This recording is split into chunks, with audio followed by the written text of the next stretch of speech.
श्री स्वामी समर्थ. बखर. लेखक श्री गोपाळ बुवा केळकर. संपादक श्री रामचंद्र चिंतामण ढेरे. अनमोल प्रकाशन. भाग 1.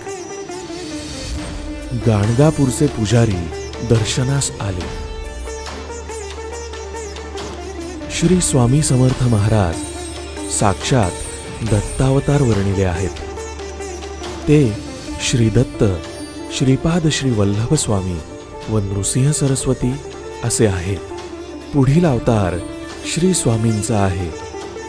श्री स्वामी मंगळवेढ्यास प्रसिद्धीस आले नाहीत.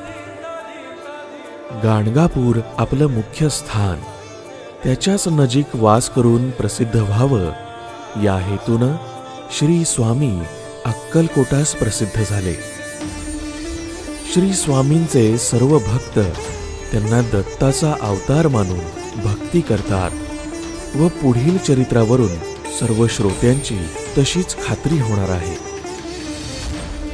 गाणगापूर हे श्री नृसिंह सरस्वतींचं स्थान आहे.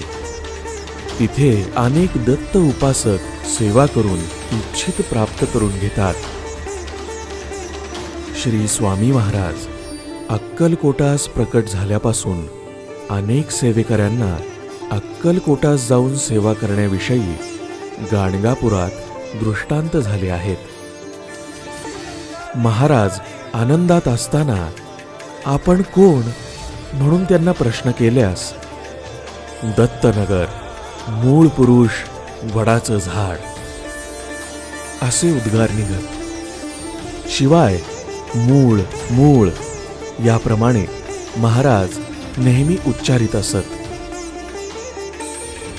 एके दिवशी गाणगापूरचे पुजारी श्री स्वामी समर्थ महाराजांचं दर्शन घेण्यासाठी आले. दर्शन झाल्यावर पुजाऱ्यांना समर्थांनी तुमच्या देवाचं नाव काय म्हणून प्रश्न केला. पुजाऱ्यांनी सांगितलं, महाराज आमच्या देवास श्री नृसिंह सरस्वती म्हणतात. ते ऐकून स्वामी समर्थ महाराज म्हणाले, माझं नाव नृसिंह भान आहे बरं का. कित्येक प्रसंगी मीच राम झालो, मीच कृष्ण झालो होतो असे उद्गार महाराजांच्या मुखातून निघत. यावरून श्री स्वामी समर्थ महाराज हे अवतारी होते हे निसंशय आहे. राजश्री चितोपंत आप्पा टोळ यांची व महाराजांची सोलापुरास गाठ पडून नंतर महाराज अक्कलकोटास आले. त्याबद्दलची साग्र हकीकत पुढे सविस्तर देण्यात येईलच. चितोपंत हे महाराजांचे पूर्ण भक्त होते. महाराज हे दत्तावतार असून त्यांच्या सहवासाचा लाभ होणार हे त्यांना 5-7 वर्ष अगोदरच समजलं होतं. ती गोष्ट अशी आहे की श्री क्षेत्र पंढरपुरास गोपाळबुवा नावाचे महासिद्ध जगदवंद्य पुरुष होऊन गेले. सन 1846-47 साली राजश्री चितोपंत आप्पा टोळ सोलापुरास मामलेदार असताना त्यांच्या हाताखालील नगदी कारकून साताऱ्यास रजेवर गेले होते. परत येताना ते पंढरपुरास मुक्कामास आले.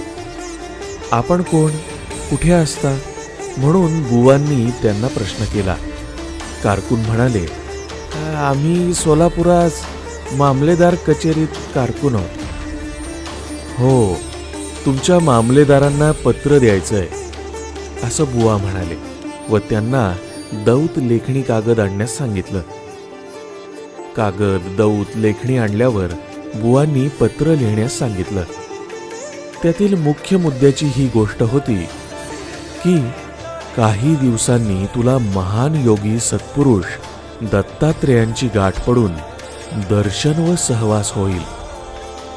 पुढे 7-8 वर्षांनी चितोपंतांची व श्री स्वामी समर्थांची गाठ पडून चितोपंत श्री स्वामींचे निस्सीम भक्त झाले. श्री स्वामी समर्थ साक्षात दत्तावतार आहेत ह्याबद्दल त्यांची पूर्ण खात्री झाली होती. गाणगापूरच्या श्री नृसिंह सरस्वतींना नवस केलेले पुष्कळ भक्तजन अक्कलकोटास श्री स्वामी समर्थांच्या सन्निध नवस फेडीत असत.